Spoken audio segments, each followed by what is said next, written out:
ఈవేళ మా ఇంట్లో వంట ఏంటా తోటకూర కూర వండానండి. పైన క్యాబేజీ అంటే ముద్దలా వండితే పప్పు తినరు, అందుకని పొడి పప్పులాగా వండాను. క్యాబేజీ పెసరపప్పు వేసి పొడిపప్పు. పైన వేడి వేడిగా కొత్తిమీర రసం అయితే పెట్టుకున్నాను. చాలా బాగుందండి. వాసన గుమ్మగుమ్మలాడిపోతుంది కదా.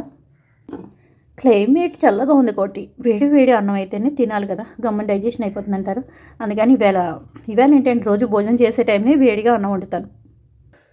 కొంచెం కొత్తిమీర, ఉసిరికాయ పచ్చడి, నిమ్మకాయ పిండింది. ఎప్పుడు మొదటి ముద్దలో ఉసిరికాయ పచ్చడి అన్నం తింటాం.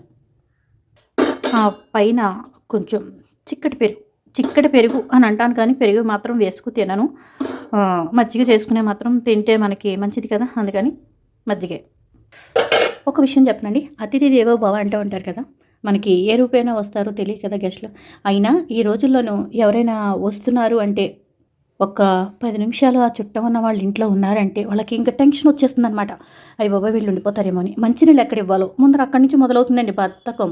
తర్వాత కాఫీ తాగుతారా అని మొహమ్మాటం. అదేది కూడాను మనకి ఇష్టంగా అడగరండి, ఏదో ఇష్టం లేనట్టుగానే అడుగుతారు, అంతే వద్దనేస్తాం. ఆ తర్వాత ఇంకొక అరగంట ఎక్కడైనా ఉండిపోయారు అనుకోండి, అమ్మ బాబోయ్ వీళ్ళు భోజనాలు వండి పెట్టాలమ్మా వీళ్ళకి, మా ముగ్గురికే వండుకున్నాను, మా నలుగురికే వండుకున్నాను అని లోపల 10 విధాలుగాను బీపీ వచ్చేస్తుందండి, టెన్షన్ వచ్చేస్తుందనమాట. వీళ్ళు ఇంట్లో ఉండిపోతే ఇలా వండాలి, ఇవి తెప్పించాలి, అవి తెప్పించాలి. అసలు మనస్ఫూర్తిగా ఉండి భోంచేస్తే వెళ్ళండి అనేది అసలు లోపల సబ్జెక్టే ఉండదు కదా. ఇలాంటి వాళ్ళు చాలామంది ఉన్నారండి ఈ రోజుల్లోనూ. నేను చూసి నాకు చిరాకు వచ్చింది. అది మనం ఇచ్చే రెస్పెక్ట్ కూడా కనీసం గుర్తు పెట్టుకోరు వాళ్ళు.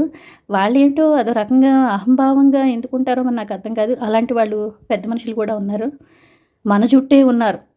మనం వాళ్ళ మధ్యనే బతుకుతున్నాం. కానీ భగవంతుడి దయ వల్ల అలాంటి బుద్ధులు మాత్రం మనం నేర్చుకోకుండా ఉంటే చాలు ఈ రోజుల్లో.